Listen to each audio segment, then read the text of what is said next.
No século XVII, o mundo era um lugar cruel. Guerras religiosas, perseguições. A Europa vivia em fanatismo e medo. No meio desse caos, surgiu um grupo que acreditava numa vida dura, sem luxo, sem perdão fácil.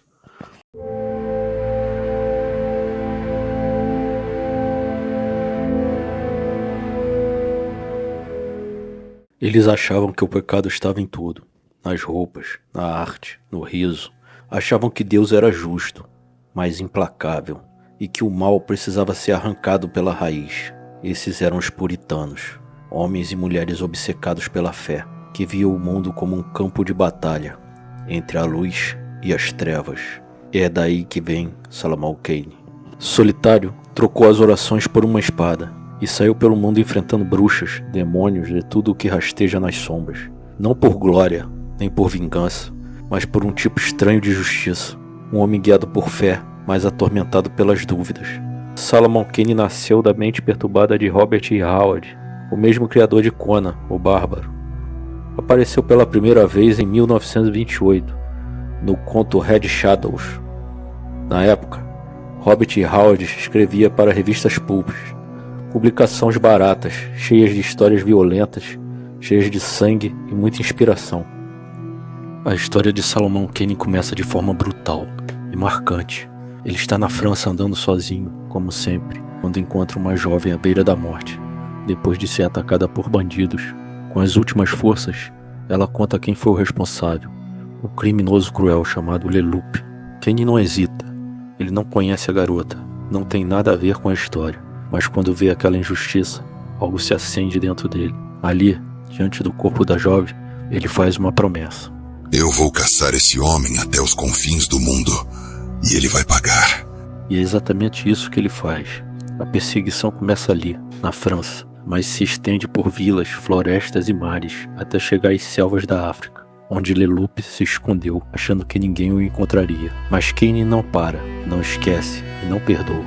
Lá ele reencontra Nilonga, o xamã africano que já foi seu aliado em outras histórias.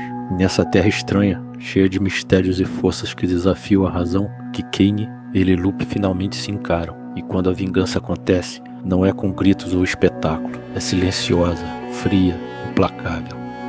Esse é o conto que apresentou Solomon Kane ao mundo. Um homem que não busca glória nem redenção, apenas justiça, custe o que custar. Solomon Kane é um puritano, acredita em Deus, no juízo final e em sua própria justiça.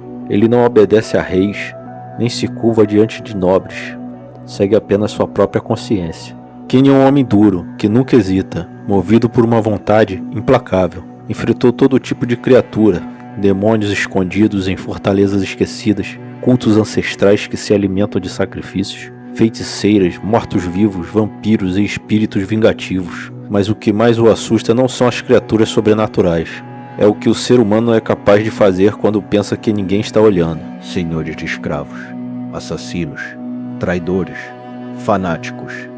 Kane olha para eles e vê algo que reconhece, algo que também está dentro dele. A verdade é que Kane não está apenas lutando contra o mal do mundo. Ele está tentando sufocar algo dentro dele. Talvez culpa, fúria, talvez um medo profundo de que tudo o que acredita não faça sentido algum. Solomon Kane é possivelmente o personagem mais humano de Robert E. Howard. Exatamente por ser o mais assombrado, ele combate, sobretudo, algo mais íntimo e perturbador. Uma inquietação que o consome. O puritanismo que ele ostenta como armadura talvez represente um esforço desesperado para se manter de pé diante do abismo. Sua cruzada solitária pela retidão beira o fanatismo. Ele caminha entre os vivos como um presságio, guiado por um vazio que o devora por dentro. Solomon Kane segue o Deus severo e vingativo do Antigo Testamento. O tipo de justiça que ele pratica é dura, sem perdão, sem segundas chances. Ele se vê como um instrumento da ira divina, alguém que veio ao mundo para punir o mal com espada, fogo e condenação.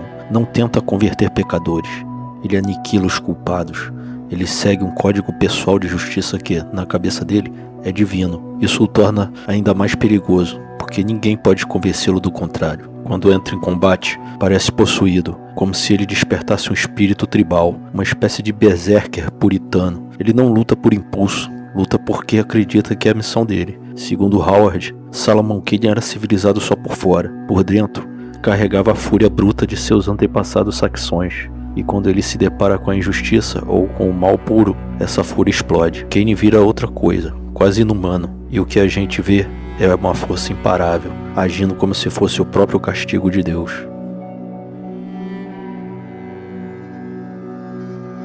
Mesmo não sendo tão famoso quanto Conan, Solomon Kane influenciou gerações. Quadrinhos, jogos de RPG e até um filme que, mesmo com várias mudanças, manteve a figura do andarilho sombrio, puritano, cruzando terras amaldiçoadas, enquanto tenta sobreviver a si mesmo. Esse é o preço de carregar a fé com sangue, com a espada e no silêncio de sua própria solidão. Mesmo sendo ateu, ao escrever sobre Kane, Howard parece admirar esse senso de propósito, essa fé absoluta. Talvez, no fundo, ele visse em Kane algo que ele mesmo não conseguia ser. No Brasil, o universo sombrio de Solomon Kane só começou a aparecer nos anos 80, nas revistas do Conan, publicadas pela editora Abril, mas ele sempre aparecia como coadjuvante. Nunca recebeu o destaque que merecia, como protagonista. E isso é quase uma heresia, porque poucas criações da literatura pulp tiveram tanta força, mistério e profundidade quanto ele. Boa parte das aventuras de Solomon Kane se passa na África, e é justamente lá que se desenrola uma das histórias que mais me marcaram, Asas da Noite. A trama acontece num vilarejo isolado, onde os moradores vivem aterrorizados por criaturas aladas bizarras, como gárgolas demoníacas, que atacam durante a noite. Quando Kane descobre que os próprios aldeões eram obrigados a sacrificar inocentes para tentar afastar o mal, decide acabar com aquilo de vez. O conto já é poderoso no texto original, mas a adaptação para os quadrinhos me marcou ainda mais. A parte 1 saiu na Espada Selvagem de Conan, edição número 32, e a parte 2 na número 36. A arte é brutal, o cenário opressor, e o próprio Kane parece carregar com ele Deus e o demônio ao mesmo tempo. Solomon Kane marcou minha adolescência, e é um dos personagens mais fascinantes da literatura pulp e dos quadrinhos. Se gostou do vídeo, dá um like para fortalecer. E inscreva-se no canal para acompanhar mais conteúdos como esse. Obrigado e um abraço.